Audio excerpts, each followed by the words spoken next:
Hello everyone.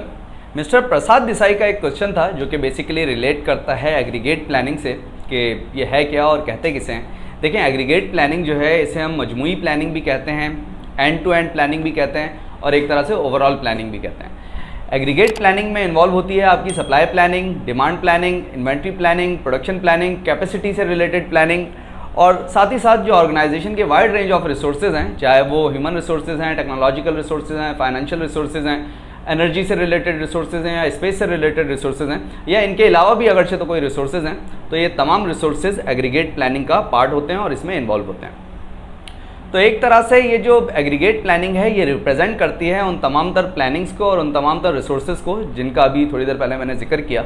और हम ये कह सकते हैं कि एग्रीगेट प्लानिंग जो है it is a combination of all those plannings, all those resources which are involve and included in an organisation. Aggregate planning की बेहतरीन एग्जांपल जो है इट इज़ S&OP प्लानिंग। देखें, S&OP प्लानिंग में जहां आप सेल्स को जो है वो प्लान करते हैं, साथ ही साथ आप डिफरेंट ऑपरेशंस को भी जो है वो प्लान कर रहे होते हैं। ऑपरेशंस हो सकते हैं आपकी ट्रांसपोर्टेशन से रिलेटेड, प्रोडक्शन से रिलेटेड, वेयरहाउसिंग से रिलेटेड, लॉजिस्टिक्स से रिलेटेड, फाइनेंस से रिलेटेड, ह्यूमन रिसोर्सेज से रिलेटेड। तो एग्रीगेट प्लानिंग की one of the best example is S&OP planning और S&OP planning is also a aggregate planning. Aggregate planning का जो टाइम हॉरिजन है it is between 3 months to 18 to 19 months। Again ये condition to condition और scenario to scenario जो है वो very करता है। एग्रीगेट प्लानिंग के जहाँ बेतहाशा ऑब्जेक्टिव्स हैं उनमें से एक ऑब्जेक्टिव ये भी है कि on the basis of aggregate planning आपने अपने रिसोर्सेज को एफिशिएंटली और इफेक्टिवली यूज़ करना है ताकि आप जो सिस्टम की वाइड एक कॉस्ट है उसे मिनिमाइज़ कर सकें और कस्टमर की जो सेटिस्फेक्शन लेवल है उसे अचीव कर सकें। एग्रीगेट प्लानिंग आपको हेल्प आउट करती है in better decision making, decision regarding inventory, production और बजटिंग।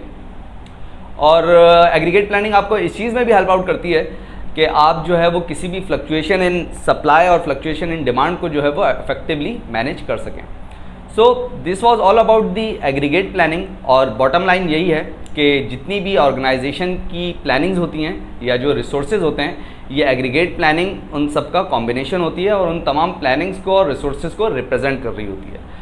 आई होप कि आज की वीडियो से भी आपने कुछ ना कुछ ज़रूर समझा होगा और इस टॉपिक से रिलेटेड अगरचे तो आपका कोई क्वेश्चन हो या अगरचे तो आप इसमें फर्दर कोई वैल्यू ऐड करना चाहें then you are welcome in the comment section.